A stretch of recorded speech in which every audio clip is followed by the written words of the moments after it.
Greetings dudes, and welcome to another video. So, a little bit of a while ago, I did a video talking about how eventually, with the unbanning of Tidal, the dragon ruler of like the waterfalls, we eventually were going to get water-themed support that will probably be able to parallel the fire support that we have at the moment. Before we talk about some new cards that just got revealed from Abyss, Rage of the Abyss, I kind of wanted to summarize everything we've gotten for water themed support so far that actually has aided their support, like the theme in general. The only thing that you're not going to see here is the Ice Barrier support, because I think Ice Barrier just deserves to be like its own archetype. And the new cards that got revealed for Rage of the Abyss are more themed towards Mermail Atlanteans, or the Atlantean theme, more than it does for Ice Barriers. That's not to say that the Ice Barrier strategy does not aid into this. However, going back to it, let's summarize again like everything we got so far. Neptabyss is an incredible card for Atlanteans. I think it's like one of the better cards that we have in the game as far as support for an attribute comes around. Lapis Dragon was pretty much the first Poplar of its kind before Poplar became popular. So the deck already has ways to combo extend. Ice Jade Ran Agerine was another recent one. And we can add the Grimmer Agerine, and we can also add the Sword Soul into this equation. These two cards are very, very powerful, and they're also water based. And then you just have like other just really strong like cards in general, like Mulling Glacia being able to like snipe cards out of the hand. The Water Barrier statue could be a menace if like paired up in the deck in the correct format. Like, take note, not many people are playing water themed decks or water themed cards that are popular at the moment. You also have Gamma Seal that is just like very basic spot removal. You also have Deep Sea Area that can just add you card like Atlantean cards. You also have the Ice Jade theme, and I know Ice Jade hasn't done anything, but with Ran Argerine, the level 10 Synchro, they have a themed ROTA that can just search anything, and it's not once per turn. The only exception is you cannot control or have in the graveyard the name that you're adding. They also have a themed emergency teleport as well. So like we have really strong support. The one thing that the water theme that has been lacking, and that's where fire has just dominated in its performance, it's the ability to disrupt your opponent properly. Also, the fire themed decks that we've had like in the format, like for example Snake Eyes, don't have a really hard fire lock outside of the Promethean Princess, so they are much more versatile on like dishing out destruction than with the water themed decks. So Rage of the Abyss needed to fix that, and we've gotten 4 new cards. Well, actually, I think we got 6. And these cards are actually really good. But yeah, let's just show them all and just explain like how they all function. Let me put these in the monster zone, and let me just special these.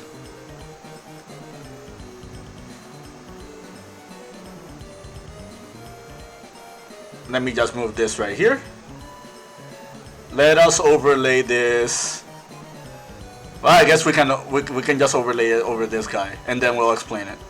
Okay, so 2 main deck monsters, 2 spells, 2 extra deck monsters. We'll start with the first main deck monster first. This is Mermail Shadow Bodyguards. So this card is always treated as an Atlantean card. This is very important because it's also a Mermail, which means it works with Net Abyss. It's level 3, so it works with Abyss Spike. It can be searchable with Abysstius as well. Let's keep reading. You can discard 1 card to the graveyard. The level of 4 water monsters you currently control becomes 7 until the end of this turn. If this card was sent to the graveyard to activate a water monster's effect, special summon 1 level 4 or lower Atlantean or Mermail monster from your deck, except Bodyguards. Also, you cannot special summon from the extra deck for the rest of this turn, except water monsters. So the first thing to notice is the ability to make waters level 7 does not lock you into waters.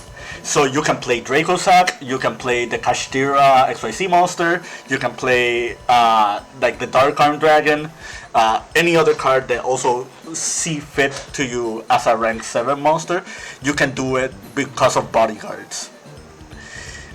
The fact that it's a Atlantean card is really strong because it means it can be dumped with Net Abyss, like I mentioned earlier. It can be searched with a Big Spike, it can be searched with Abysstius, and it's like cost effect, which is something that all the Atlanteans share in common. It's pretty much the best effect because it can just summon directly from your deck, and it can summon an Atlantean or a Mermail, so it can summon a Big Spike as well.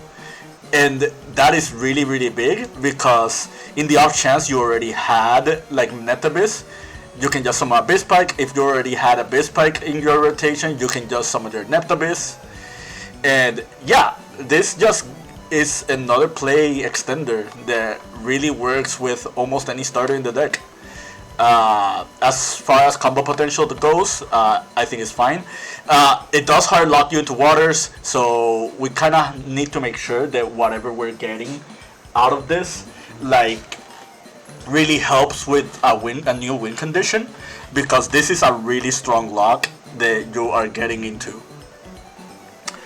Let's go with Abyss Shrine, the Atlantean Spirit. So this card is always treated as a Mermail. It is an Atlantean, so take note of that. You can tribute this card from your hand and 1 Atlantean or Mermail monster from your hand or field. Take 1 level 7 fish, sea serpent, or aqua monster from your deck, either add it to your hand or special summon it. Also, you cannot special summon except for waters. So, it is a very hefty cost in order to do this effect. However, it does include fish, sea serpent, and aquas that are level 7. One monster that I did not add here, but is worth mentioning, is Deep Sea Coelacanth. That monster is a really strong boss monster that just like vomits the field with a lot of monsters, and you can combo extend very heavily. However, it is a really hard monster to summon, and we don't have enough cards that can summon it, and this card actually can. This card can also add you Argerine. This card can also like add you like the Mermail Abysstius. It can also add you Abyss Megalo, but take note that is a very hefty cost if you're doing that. It can add you the A0 cases, because this is specifically level 7 and it is an aqua. So let's read the other effect. During your opponent's turn, quick effect, you can you banish this card from your graveyard, discard 1 card to the graveyard, draw 1 card. This effect doesn't look that strong until you realize in the context of cards like Heavy Infantry. Like Heavy Infantry, Marksman, like just summoning with the Bodyguards. Like this, having the graveyard effect, is actually really helpful because it can start disruption, it can start combo extending, it can give you like more plays for your opponent, like in your opponent's turn.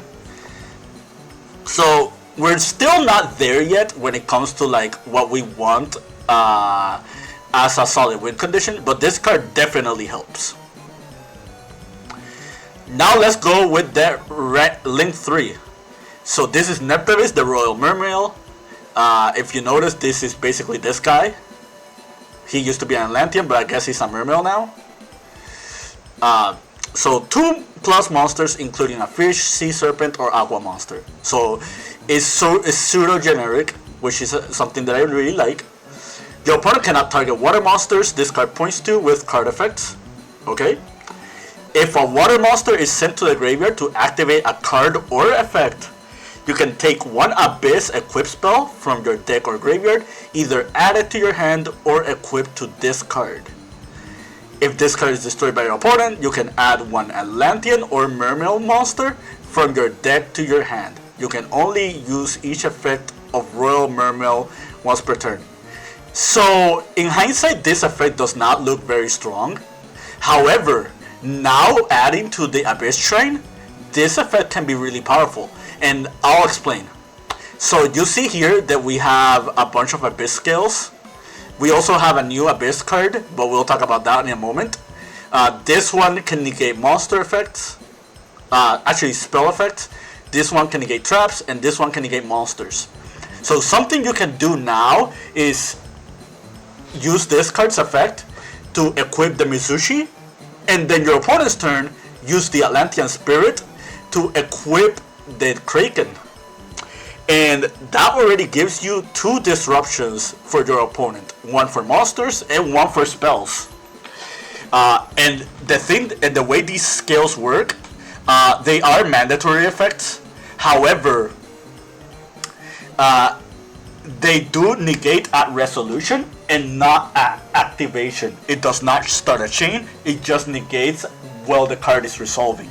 And that is a very big deal because it makes it really hard to stop with like other cards that like are just uncounterable.